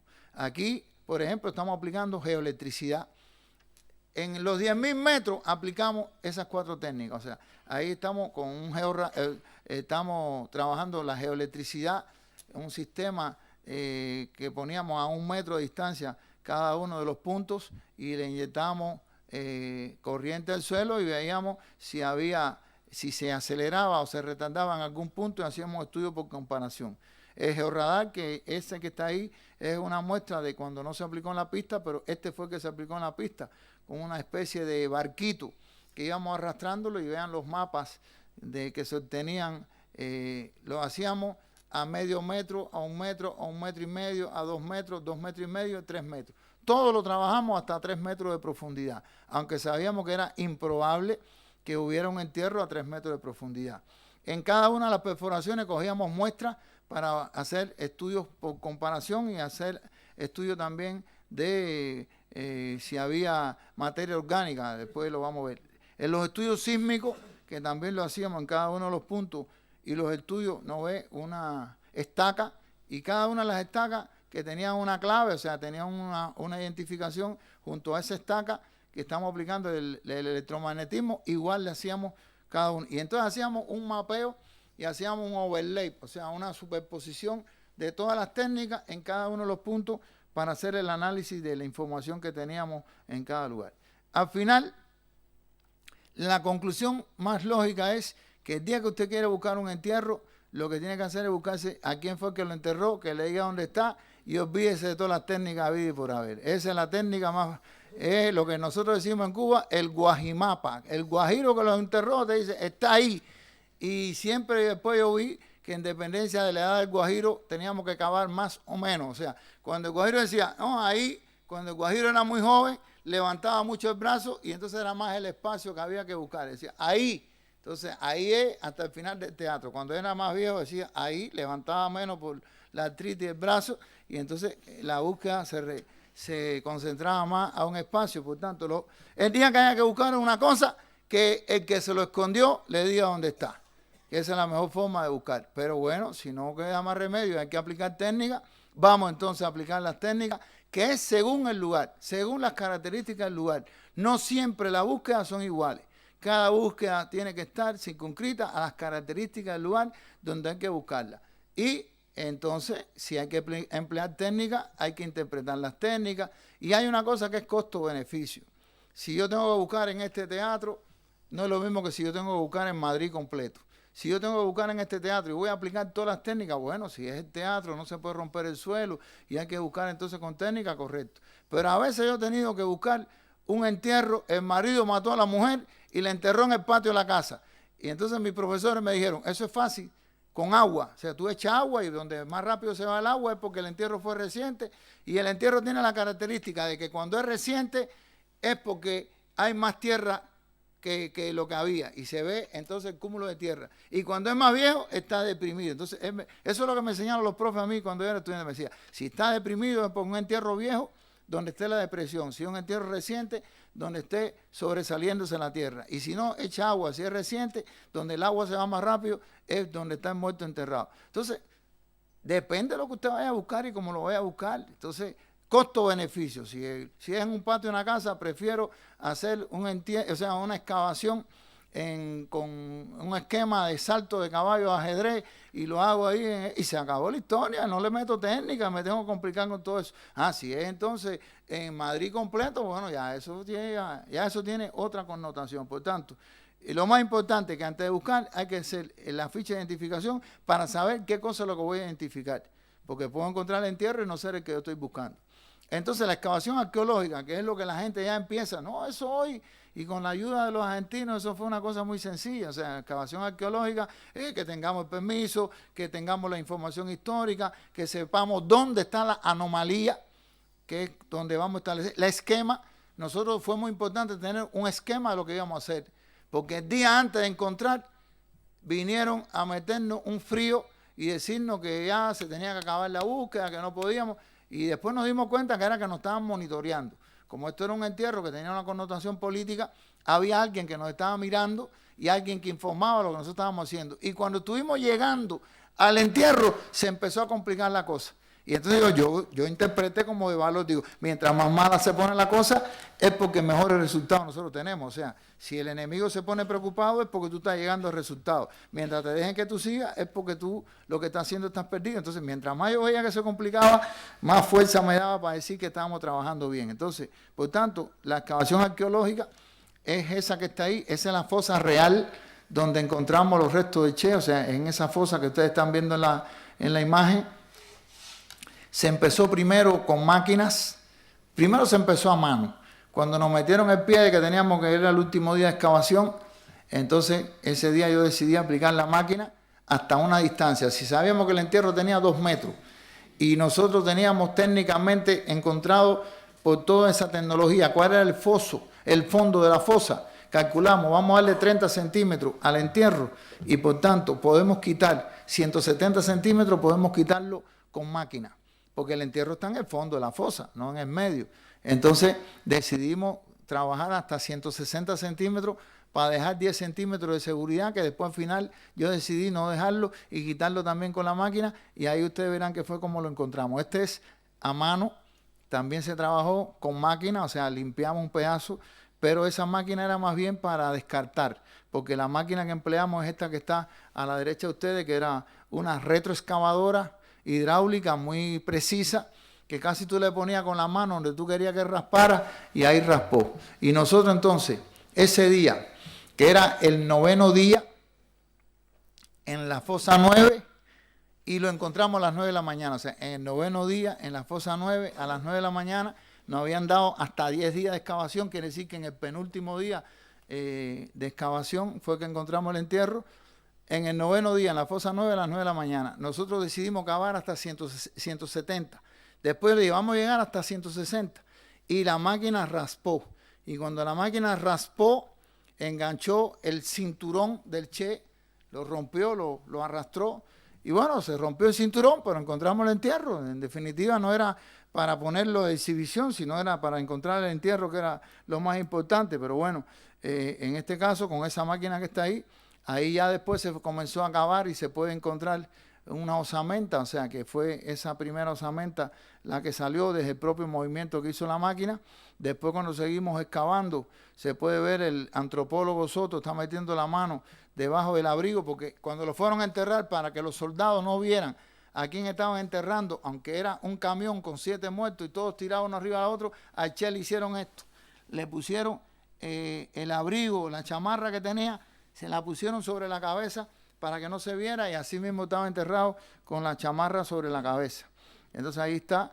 Entonces procedimos a la exhumación con todas las características que tiene la exhumación, con la fijación, el cuadriculado, la descripción detallada, el levantamiento por pieza con su embalaje individual, la cadena de custodia, el estudio de la tierra asociada y todas las cosas que parecieran, y preservar el lugar. Entonces se hizo la fijación fotográfica y filmográfica de cada una de las acciones que se iban haciendo. Se hizo, no es la fosa de Che, pero se la pongo porque es la foto que tenía con el cuadriculado que me encontré rápido. El cuadriculado que lo hacíamos orientado norte, sur, este, oeste, y se hacía una descripción detallada de cada cuadrícula esta que tenía 1 metro por 1 metro. De forma tal que aunque no salieran las fotos, que no es hoy el caso, porque hoy usted hace la fotografía digital y lo tiene en el momento. Yo tuve que hacer 20 rollos fotográficos, no había revelado en Valle Grande. Yo hice la exhumación y todavía, o sea, hicimos la exhumación y todavía yo no tenía foto de la exhumación. Hoy, felizmente, eso no es así, pero estoy describiendo cómo era antes. Y para saber a veces en la vida, si no tengo calculadora, cómo hago las cosas. O sea, y en la vida no solamente hay que saber las técnicas modernas, hay que saber la moderno y lo que no es tan moderno. Entonces, el cuadriculado, ustedes pueden ver ahí que a cada uno de los osamentas se le puso un tape en colores, o sea, uno era amarillo, el otro era rojo, el otro era azul, etcétera, porque a la hora de hacer el levantamiento se podía confundir. Teníamos un observador de altura, esa es la de Che, esa sí es la de Che, el esqueleto número 2, vean que tiene el abrigo tapándole la cabeza completa, como lo pueden observar ahí, o sea, ese es el esqueleto número 2, que está totalmente tapado. Se hizo la descripción de cada uno de los elementos que había. Algunas cosas que se encontraban, eso eran bolsas de seguridad para guardar documentos, para guardar las cosas que no se podían mojar, que eran bolsas militares, pero las tenían también los guerrilleros. Se hace la exhumación con una descripción. Teníamos varios anotadores. Teníamos una persona que tenía un esquema del esqueleto y cuando tú decías fémur derecho, se marcaba el fémur derecho, tibia izquierda. Íbamos haciendo un inventario. Al mismo tiempo íbamos grabando la voz de todo lo que se iba haciendo para poder reconstruir cualquier error que se tuviera. Por tanto, habían anotaciones del esqueleto y una persona que iba escribiendo en texto lo que se iba haciendo. Por tanto, eran esas dos mujeres que están ahí, una es la historiadora y otra es una familiar de uno de los guerrilleros que están escribiendo. Estamos filmando desde aquí, desde donde está la posición de la cámara, y yo estoy debajo, filmando abajo también, desde abajo, y hay una cámara a la derecha, o sea, teníamos más de una cámara fotografiando y filmando lo que se estaba haciendo y grabando lo que se estaba haciendo. Entonces, después, la cadena de custodia, todo eso ahí, embalado, con sus números, sus claves y todo. Y entonces, para la identificación, seguimos eso que está ahí, o sea, todos los elementos, desde la ficha previa, la preparación de las osamentas, todos los estudios osteoscópicos y osteométricos, la traumatología forense que tuviéramos, la de describir las enfermedades o anomalías que se podían tener, todos los estudios odontológicos y estomatológicos que teníamos, se hacía la superposición craneofotográfica para descartar que no podría ser, los estudios tricoscópicos de pelo, estudios de imágenes, todo lo que es la hematoinmunología y el ADN si fuera necesario. Esta fue la ficha que hicimos para el Che, o sea, ahí ustedes pueden ver una ficha preliminar que se hizo para cada uno de los guerrilleros, el equipo que la elaboró, que éramos de Medicina Legal y Criminalística de Cuba. Aquí se buscaron 4 fotos de las miles de fotos que tenía el Che para decidir que fueran estas 4, o sea, que 4 fotos que no tuviera barba, que no tuviera bigote, que se le vieran los dientes, que se le viera la oreja, etcétera, todo lo que podíamos y que estuviera totalmente de frente. Entonces, y se hizo una caracterización antropológica somatoscópica de la cabeza y todos los detalles que podían tener de él. Esto es de las cosas más importantes porque teníamos el dentigrama y teníamos los datos de la ausencia del diente que le faltaba, pero lo más importante es lo que está a la derecha de ustedes, una caracterización antropológica de los dientes, porque teníamos un molde de su dentadura y en base a ello se hizo una caracterización antropológica del diente que incluía las características odontométricas de los dientes del Che. O sea que cuando fuimos, del único que teníamos toda esa información era del Che. Por tanto, era muy seguro el poder realizar la identificación. Se hizo la preparación, el lavado de cada una de las osamentas, el marcaje, el organizarlo osteoscópicamente para su descripción, la caracterización de cada hueso a hueso, el estudio del trabeculado de la cabeza del húmero para calcularle la edad aproximada, la descripción de cada una de las anomalías, por ejemplo, el callo óseo que podía tener de una fractura cada uno de los guerrilleros. Esta es la frente del Che, el cráneo del Che con su frente característica muy típica que nos daba una información tremenda. Era el único que tenía esas características antropológicas. Algunos elementos de descripción, esto no es el Che ni mucho menos, este es Coco Peredo, pero importante cómo podíamos incluso con elementos no tanto digital, cibernético y de desarrollo, sino con unos hilitos y unos clavitos, como uno puede hacer también ciencia, ¿no? Los ángulos que esto se describía y efectivamente había una anomalía al caminar en el Coco Peredo. Por tanto, puede haber mucha computadora, mucha ciencia, lo que tiene que haber es cerebro. Con mucho cerebro se puede hacer muchas cosas si hay deseo. Entonces, bueno, se hicieron el antropólogo nuestro, que es una persona muy calificada, todos los estudios craniométricos y osteométricos en general, para hacer aquí la descripción de los traumatismos, el húmero de Tania, que recibió un disparo, pero el aplastamiento de algunos de los cráneos que producto del entierro con el bulldozer, pues lógicamente si coincidía que el bulldozer le pasó por la cabeza, se le produce ese aplastamiento que está ahí, que es post-mortem, y eso ustedes saben que se puede identificar fácilmente. Entonces, la asociación de cosas, la hebilla, el cinto, cada número significa de qué guerrillero era. El Che, recuerden que es el 2, o sea, los zapatos. Nosotros teníamos fotos de cuando estaban exhibiéndose en la lavandería. Y por tanto, podíamos saber en la última foto que le hicieron si tenía puestos zapatos, pero teníamos además la descripción de los que quedaron vivos, que decían, ya fulano no tenía puestos zapatos. Por ejemplo, el Che ya no tenía botas. Lo que tenía era un pedazo de cuero en los pies que se lo habían cosido, pero que ya se lo habían quitado cuando lo llevaron para exhibirlo. En la foto se ve que no tenía puesto ya ni siquiera el cuero. O sea, que eran cosas importantes. Esto de la izquierda, si es el Che, o sea, los textiles y botones, algunas cosas que tuvieran que ver. El abrigo del Che, que sabíamos que era, no como se dice, una capa de agua, ni mucho menos, no un abrigo, que habían fotos de él en Cuba, de ese abrigo. El abrigo, ¿no? La chamarra que tenía el Che, que es el esqueleto número 2. Incluso la tabaquera encontrada en el bolsillo del abrigo de ese esqueleto, que no tenía, o sea, que aún la conservaba, que además estaba descrita como que era del Che, que era un elemento importante, aunque nosotros no establecemos nunca la identificación por la ropa que tenga puesta, porque la ropa que tenga puesta la puede poner él, se la pueden haber puesto a otro. Por tanto, es un elemento de interés histórico, pero nunca jamás la identificación se hace por la ropa, ni siquiera por los carnets. Yo he tenido un accidente de aviación que me he encontrado un pasaporte en el bolsillo de uno de los cuerpos y resulta ser que es el pasaporte de su pareja, una pareja homosexual, y tenía el pasaporte de la pareja en el bolsillo. Entonces, porque tenga el pasaporte, no es la persona. Hay que saber cómo se identifica. Estos son algunos elementos de la identificación odontológica, que no es del Che, este es el Chino Chan y otro guerrillero cubano que tenía una prótesis que se conocía. Y esto sí es de tremendo valor. O sea, este es el molde de la dentadura, que no hay que ser ni antropólogo, ni arqueólogo, ni odontólogo, nada más que tener 2 neuronas en función de hacer una comparación elemental, y con 2 neuronas y deseo de llegar a la verdad, usted compara ese molde de la dentadura con esa dentadura que está ahí del esqueleto número 2 y sale convencido que hay una similitud total, y si le hace mediciones a los dientes, pues, y descripción de la posición, etcétera, y antropología dental, llega a la conclusión categórica de que hay una coincidencia plena entre el molde de la dentadura y esa dentadura. Algunas radiografías, de Che teníamos una radiografía que se hizo en el 54 en México y se hizo la comparación también. Esto es parte del equipo de antropología forense, Maco, un compañero, y Inchaurregui, que ya no está en el equipo, haciendo la superposición craneofotográfica de allí.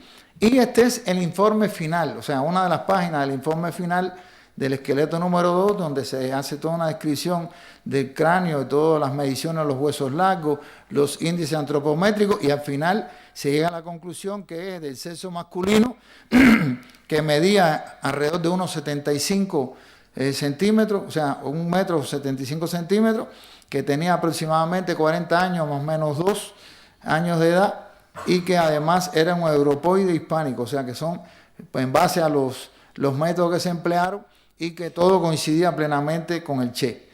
Esto es una comparación de la descripción de la necropsia que se había hecho al cuerpo del Che y lo que nosotros encontramos con algunos elementos de no coincidencia que nosotros descartamos, como la falta del diente que se daba en la arcada inferior cuando realmente en la arcada superior, pero eso nosotros lo descartamos, y la descripción de los disparos, que la fractura, que nosotros tenemos claro, porque yo he hecho una exhumación de un esqueleto al cual se le hizo la autopsia cuando era un cuerpo, y lo que usted ve en el esqueleto no siempre es exactamente lo que ve en el cuerpo. Usted en el esqueleto puede ver cosas que no vio en el cuerpo. Depende del nivel de detalle que usted tenga, la técnica que emplee.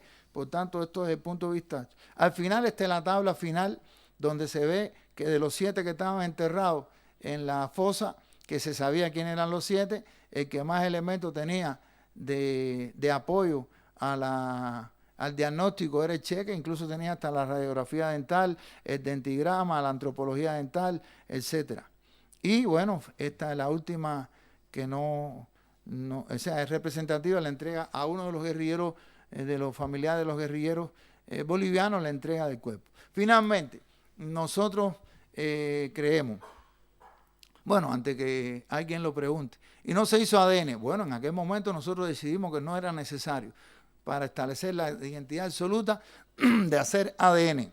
No obstante, por un problema histórico y de que alguien después lo fuera a preguntar, y además como teníamos en aquel momento que buscar más guerrilleros que no teníamos de ellos toda la información que teníamos de Che. Una vez en Cuba, nosotros hicimos los estudios de ADN de ese esqueleto y todos los demás esqueletos para saber qué pasaría con 30 años en las condiciones de Bolivia, el pH, la humedad, las características del suelo, etcétera, qué nivel podíamos tener de recuperación del ADN. Y lógicamente el ADN fue positivo, o sea que ratificó la identidad. Pero yo digo, nosotros lo que fuimos fue a probar el método del ADN, no que nosotros tuviéramos que hacer el ADN para identificar el Che, porque si no, entonces diríamos que en la historia, antes que existiera el ADN, nunca se hizo una identificación. Y está probado históricamente muchas identificaciones antes que se conociera el ADN. Y entonces hay muchas paternidades probadas en el mundo antes que existiera el ADN. Entonces yo no puedo ser ADN dependiente. Por lo menos no soy de la escuela ADN dependiente. Yo soy de la escuela de la ciencia dependiente. Y hay muchos métodos para hacer ciencia que no necesariamente son el ADN. Lo que nosotros después hicimos el ADN para estar seguros que teníamos los métodos de recuperación y en otros casos que sí no teníamos los elementos de identidad que teníamos de Che, hicimos el ADN, pero ya sabíamos que éramos capaces de extraer un ADN en esas condiciones, las ondas que íbamos a emplear, la cantidad de métodos, etcétera. Por tanto, con eso yo concluyo. Le agradezco mucho por todo lo que ustedes hayan prestado atención al respecto. Muchas gracias.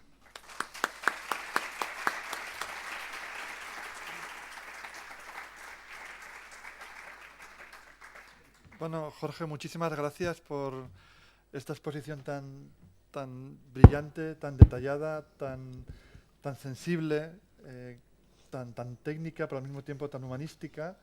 Y también gracias a, bueno, el gusto que nos da aquí en España escuchar el acento caribeño, que es y espero que Lee esté viva allí en el... Se me olvidaba de vez en cuando, yo me apuraba mucho, después paraba. Parece que la veo de pie, o sea que está agua. bien. Tenemos un breve... tened en cuenta que vamos a estar aquí juntos 2 días y que por lo tanto vamos un poco ajustados porque tenemos un programa muy cargado con muchas cosas. Ahora podemos hacer un turno de preguntas, pero Jorge va a estar aquí hoy y mañana comiendo y cenando, espero, con nosotros. Sí. Y por lo tanto estará accesible para cualquier tipo de debate. Pero sí que tenemos ahora un ratito para poder hablar, entonces no sé si hay turnos de palabra. Aquí hay uno, aquí hay otro. Sí. Sí. Sí, hola, buenos días. Has hablado, Jorge, que se puede identificar un cuerpo sin el análisis del ADN. ¿Cómo? Si se puede explicar en 2 palabras.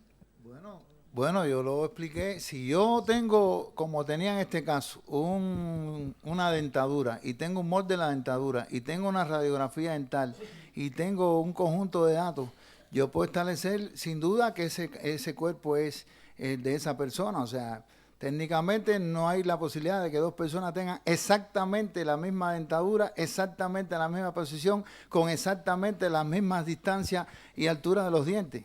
Pero estoy hablando de un cuerpo del año 1936. En esa época mi familia no han conservado huesos, me imagino yo, ni moldes. Entonces, no, aparte del ADN, no me puedo imaginar cómo se puede identificar un cuerpo. Yo insisto que igual que cada búsqueda tiene sus características y hay que adecuarla a ese entorno, cada identificación tiene sus características al caso en correspondencia.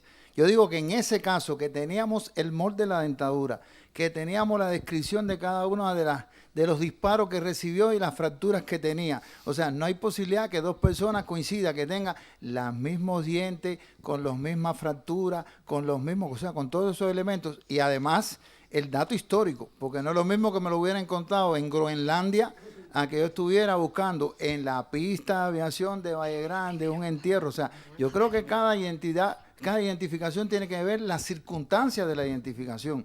Si yo estoy buscando un cuerpo que se dice que está enterrado en tal lugar y tengo todos esos elementos y llego ahí y hay la tetralogía identificativa coincide edad, sexo, raza y estatura. Tengo esos 4 elementos y a esos 4 elementos preliminares le voy poniendo otros elementos que son propios del cuerpo. Yo por lo menos científicamente digo que sí es posible identificarlo. Lo que no es posible identificar sin ADN si no tengo en qué. Y es la pregunta que usted me hizo y yo estoy totalmente de acuerdo. Si no tengo ADN, ¿qué? Porque entonces yo me preguntaría, ¿y toda la generación de identificación que se hizo antes que hubiera ADN no sirve? ¿La cuestionamos? Decimos que no hay identidad porque no se hizo ADN. Yo creo que no. Yo creo que nosotros tenemos esa... Yo le puedo poner el ejemplo. En el año 2010 se cayó un avión en Cuba que tenía 68 personas a bordo. 40 eran cubanos y 28 eran extranjeros de 10 países. Y recibimos a los compañeros de Interpol que fueron ahí para hacer con nosotros el trabajo. Y entonces a mí me dio gracia porque ellos me dijeron, usted es de la escuela clásica, porque ellos, su método de búsqueda era el siguiente. Todos los fragmentos corporales que se encontraron, muestra de ADN a todos los fragmentos corporales, o sea, todos los restos que se encontraron.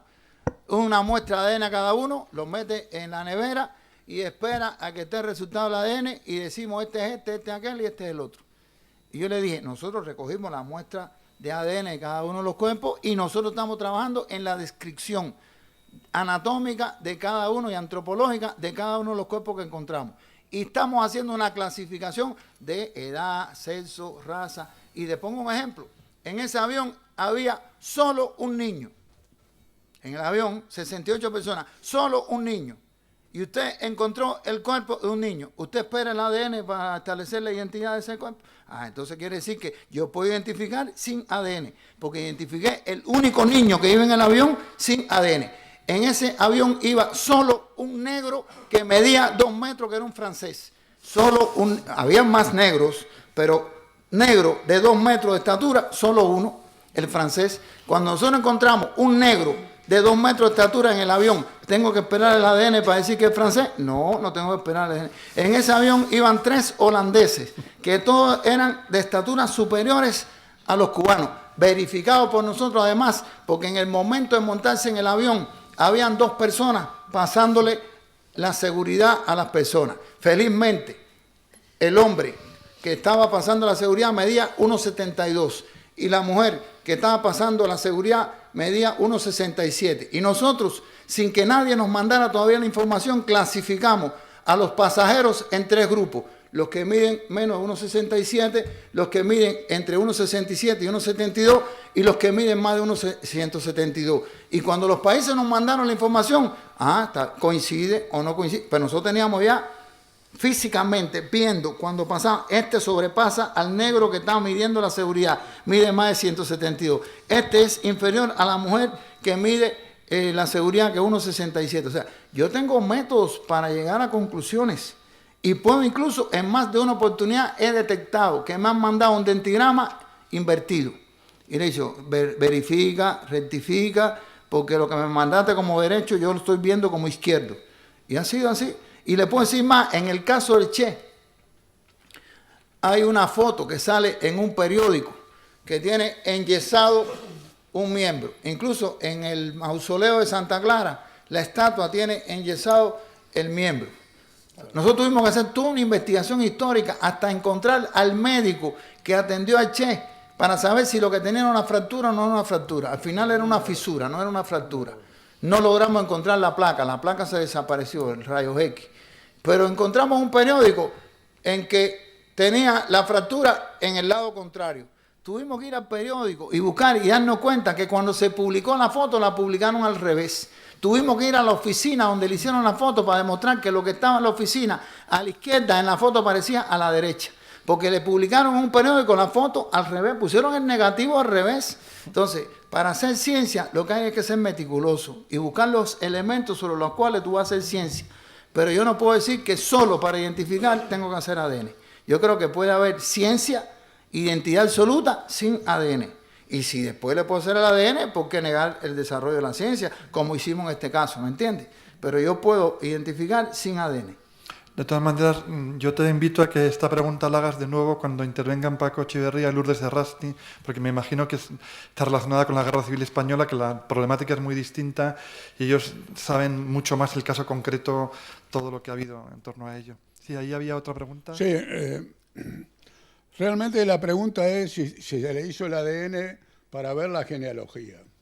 Realmente es muy interesante, así como los tainos están encriptados en el 25% de la población cubana, también es muy interesante saber de dónde viene el Che, porque el Che, por sus rasgos fisonómicos, así como San Martín, era probablemente un negro, lo que se llama en la Argentina un negro, ¿no? Un tipo, un cabecita negra, un mestizo de españoles indios. Sería muy interesante, no sé si lo han hecho, pero hacer la genealogía por el ADN, ¿no? Porque eso reafirmaría mucho a los pueblos originarios y crearía un nuevo punto de vista político, inclusive, ¿verdad? Eso es lo que quería saber. Técnicamente nosotros hicimos incluso contrario a lo que usted ha dicho, en el sentido de que, por ejemplo, el abuelo de él era irlandés. O sea que él tiene una rama que es europea, irlandesa, y tiene una rama que es argentina, que puede llegar a ser de los pueblos originarios a través de la madre. Claro, la madre, el aspecto de la madre es totalmente aborigen Y son, vale decir, al ser de Rosario, generalmente la gente del litoral son guaraníes. sí, Y San Martín, existe la sospecha que fue la hija de un español que paró en la casa de los padres de San Martín, de los adoptivos, pero que tuvo relaciones con una muchacha guaraní, ¿no? Incluso el americanismo de San Martín y la vinculación que tenía, por ejemplo, con los indios que sitiaron Lima por el norte, era muy particular, ¿no? Es decir, sería muy interesante saber exactamente Gracias. gracias. Paco Echeverría tenía también una pregunta. Bueno, Jorge, gracias por la conferencia. Es la primera vez que esto se explica así en detalle con los protagonistas, ¿no? Es la primera vez que pasa en España y, por lo tanto, creo que también sirve para suscitar vocaciones, ¿no? Por la pasión que existiría en todo este tipo de retos, que son de interés universal, además. Pero te quería preguntar lo siguiente. ¿Hay alguna fotografía del Che vivo, detenido en esas circunstancias, antes de las siguientes fotografías del Che muerto? ¿No es así? Hay una foto que se hizo en La Higuera, antes cuando lo detienen, hay solo una foto. Se dice que había más, pero según el agente de la CIA que lo captura, dice que él le quitó la cámara al que la hizo y él veló la foto que se hizo. Hay una foto que sí aparece en un libro en que está este agente al lado de Che. Bueno, entonces es que voy a lo siguiente. Entonces ahí le detienen, con independencia de cómo es el conflicto último del combate, pero le detienen vivo. Sí. Y luego le matan. Sí. Es decir, lo asesinaron. Sí. Claramente, porque puede haber una confusión de creer que murió en la escaramuza. No. Exactamente, le asesinan. Y ahora voy a eso. Hay versiones de cómo se produjo, vamos a decir, ese fusilamiento, ese asesinato. Y te lo digo porque tan relevante es establecer la identidad de una persona como la causa de la muerte. Y en la osamenta no parece que tenga disparos en la cabeza. Y entonces, ¿cómo fue esto? ¿Qué pensáis? ¿Cómo le matan? Eso está reconstruido. O sea, las circunstancias ocurrieron de la siguiente manera. A él lo capturan el día 8 en la quebrada del Churo. Su fusil se encasquilla, o sea, no logra ya disparar. El fusil se lo ocupó y lo tomó el ejército. Y entonces a él lo llevan caminando desde la quebrada del Churo hasta La Higuera. Para que tenga una idea, yo caminando desde la quebrada del Churo hasta La Higuera, en una loma que hay que subir, Luis se puede acordar, yo me puse en 170 de frecuencia cardíaca. O sea, y no estaba herido, había comido, había dormido, o sea, una caminata bien complicada. O sea, ¿qué quiere decir? Que él tenía solo una herida en una pierna que no era significativa. Por tanto, si él estuviera con un estado de salud deplorable, no hubiera podido ni siquiera subir de la quebrada del Churo hasta el camino. O sea, él va caminando esta distancia que en condiciones normales a mí se me montó la frecuencia en 140 y 140 de frecuencia cardíaca. Y entonces, en estas condiciones, él camina y llega hasta ahí, hasta ese lugar. Ahí lo tienen ese día completo. Nosotros logramos hablar con los guardias que lo estuvieron cuidando. Es histórico la maestra de allí, que bueno, ella con fines propagandísticos, periodísticos, cada día dice que habló más con el Che, ¿no? Ya incluso en última instancia decía que el Che la estuvo enamorando. Yo no creo que el Che en esas condiciones podría estar pensando en enamorar a nadie, ¿no? Pero eso forma parte de la mística, ¿no? Alrededor de la historia. Lo que sí es real es que él estaba allí que él estuvo en el aula, sentado ahí en el piso, lo tiraron, lo esposaron a la espalda, en el suelo lo tiraron, ahí está en el local de la aulita de la escuela de La Higuera, y entonces él está ahí, y ahí está desde el día 8 hasta el día 9. Incluso ella dice que le llevó comida, etcétera. Nosotros logramos hablar, reitero, con algunos de los guardias que estaba ahí, e incluso con el oficial de mayor graduación que estaba ahí, que era el segundo jefe del batallón, que era un mayor, que después llegó a ser coronel, con ese oficial que era el segundo jefe del batallón que estaba en ese lugar, e incluso con el después general Gary Prado, que era en aquel momento teniente, que es el que recibe. Gary escribe un libro que capturamos a Che, él no capturó a nadie, él estaba en un lugar en la loma, los soldados que lo detienen lo llevan y hay una orden militar que cuando un soldado lleva a un prisionero y se encuentra un oficial de mayor graduación, tiene que entregarle el prisionero. Entonces los soldados le entregaron el prisionero a este capitán, que después llegó a ser general, Gary Prado, que escribió un libro, y entonces lo llevan hacia ese lugar. Ahí está detenido. Y lo tienen casi 24 horas detenido. Y entonces esperan la indicación del alto mando del ejército de qué hacer.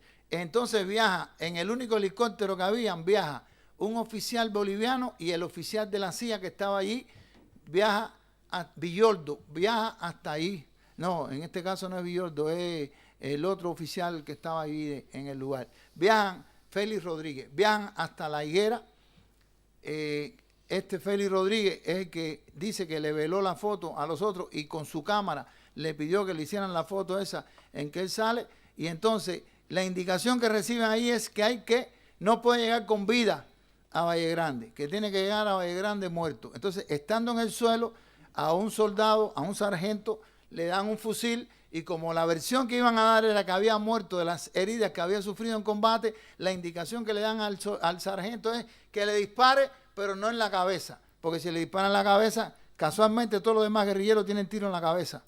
Todos tienen tiro en la cabeza. Es una puntería que tenían tremendo, que todos le daban un tiro en la cabeza, porque era que lo capturaban vivo y lo mataban, porque nunca lo llevaban vivo para la prensa. Entonces, le disparan, pero a él le mandan a dispararle en el tronco, y él le dispara en el tronco. Pero cometen un grave error, porque entonces el oficial de mayor graduación, que era el único que tenía arma corta, le hace un disparo en la región precordial. En vez de hacerle un tiro de gracia en la cabeza, le hace un tiro de gracia en la región precordial, que se puede observar en la foto, y hay un peritaje hecho incluso por un brasilero en su época del peritaje, que el disparo ese no era un disparo con arma larga, un disparo en la región precordial, que es el disparo del tiro de gracia. Ahí lo montan fallecido en el avión y lo trasladan. Cuando llegan a Valle Grande para hacerle la identificación, le abren los ojos. Entonces ya después eso llegó una mística, que entonces, que si era Jesucristo, qué sé yo, le abren los ojos para hacerle la foto y hacer la comparación. Y hay incluso una foto en que se ve que están comparando una foto de Che con el cuerpo ahí en el propio lugar. Y entonces esa circunstancia, o sea que él no muere en combate, a él lo asesinan el día 9 de octubre, alrededor de las 1:10, 1:30 de la tarde aproximadamente, y lo trasladan a Valle Grande, donde llega aproximadamente a las 5 y tanto de la tarde de ese día 9 de octubre. Incluso el cuerpo, por las manifestaciones, la temperatura, etcétera, del lugar, cuando llega a Valle Grande se describe que es un cadáver reciente. Incluso cuando lo están exhibiendo el día 9 y el día 10 completo, y el cuerpo no está putrefacto. Entonces, el día 11 ya es que desaparece el cuerpo en horas de la madrugada. Esa es la descripción de lo que todo... Y hemos hablado con los testigos, con los que estuvieron de guardia, con el que manejó el camión que se lo llevó, con el piloto del helicóptero, con el otro que iba en el helicóptero, con toda cada una de la gente, con la maestra que estaba ahí en La Higuera, con las personas que pudieron verlo ahí en La Higuera, que entró caminando a La Higuera, sin ningún tipo de problema. Bueno, es difícil cortar un debate en este punto, porque la verdad es que yo mismo tenía 4 o 5 preguntas que no puedo hacer porque llevamos media hora de retraso, pero lo podemos arreglar.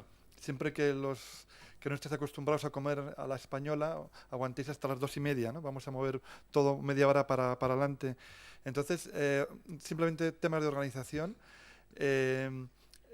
a partir de ahora todas las sesiones van a ser bilingües, es decir, van a haber conferencias en castellano y en inglés. Aquellos que no os sintáis cómodos en alguno de los idiomas, pedir la petaca a Alba y poner vuestro nombre allí.